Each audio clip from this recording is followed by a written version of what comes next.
हमारी खुदावंद यीशु की इंजील मुक़द्दस मरकस के मुताबिक उसका 9वां बाब 30 से 37 आयत तक। उस वक्त यीशु और उसके शागिर्द रवाना होकर जलील में से गुजरे और वो ना चाहता था कि कोई जाने, क्योंकि वो अपने शागिर्दों को तालीम देता और उनसे कहता था कि इब्ने इंसान आदमियों के हाथ हवाले किया जाएगा और वो उसे कत्ल करेंगे और कत्ल होने के बाद तीसरे दिन वो जी उठेगा।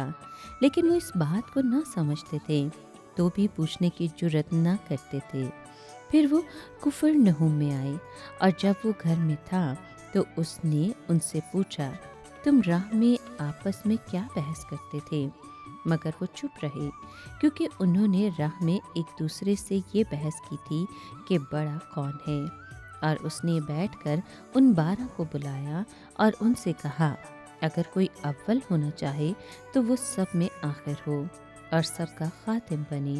और एक छोटे बच्चे को लेकर उनके बीच में खड़ा किया और उसे गोद में लेकर उनसे कहा, जो कोई मेरे नाम पर ऐसे बच्चों में से एक को कबूल करे मुझे कबूल करता है, और जो कोई मुझे कबूल करता है मुझे नहीं बल्कि जिसने मुझे भेजा है उसे कबूल करता है।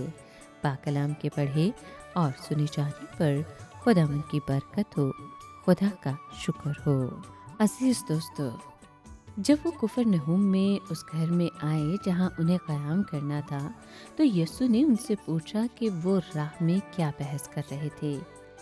अब वो ये इकरार करते हुए शर्माते थे कि हम इस बात पर बहस कर रहे थे कि बड़ा कौन है। शायद खुदावंद की शक्ल के जलाली हो जाने के वाक़े ने उनकी उम्मीद को बहाल कर दिया था कि बादशाही बहुत जल्द कायम होने वाली है और वो उसमें आला और मौसिस मकाम हासिल करने की तैयारियां कर रहे थे।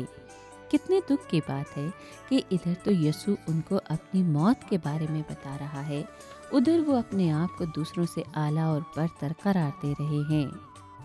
यीशु जानता था कि उनमें क्या बहस हुई थी, चनाचे उसने उन्हें हलीमी का सबक दिया कि अव्वल होने का तरीका ये है कि इंसान दानिस्ता और रज़ाकाराना अदना तरीन खिदमत करने में आर महसूस न करे और अपने लिए नहीं बल्कि दूसरों के लिए जिए। यीशु ने एक छोटे बच्चे को लेकर उनके बीच में खड़ा किया, फिर उसे गोद में उठा लिया और जोर देकर बयान किया कि अगर कोई मेरे नाम पर सबसे छोटे और सबसे गुमनाम शख्स पर मेहरबानी करता है तो ये बड़ा और अजीम अमल है।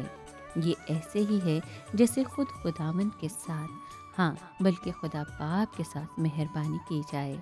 ए मुबारक खुदावंद यीशु, तेरी तालीम हमारे दुनियादार दिल की तह तक पहुँचती और इसे बेनकाब करती है। मेरी खुदी को तोड़ दे और बख्श दे कि मुझ में तेरी जिंदगी जाहिर हो जाए।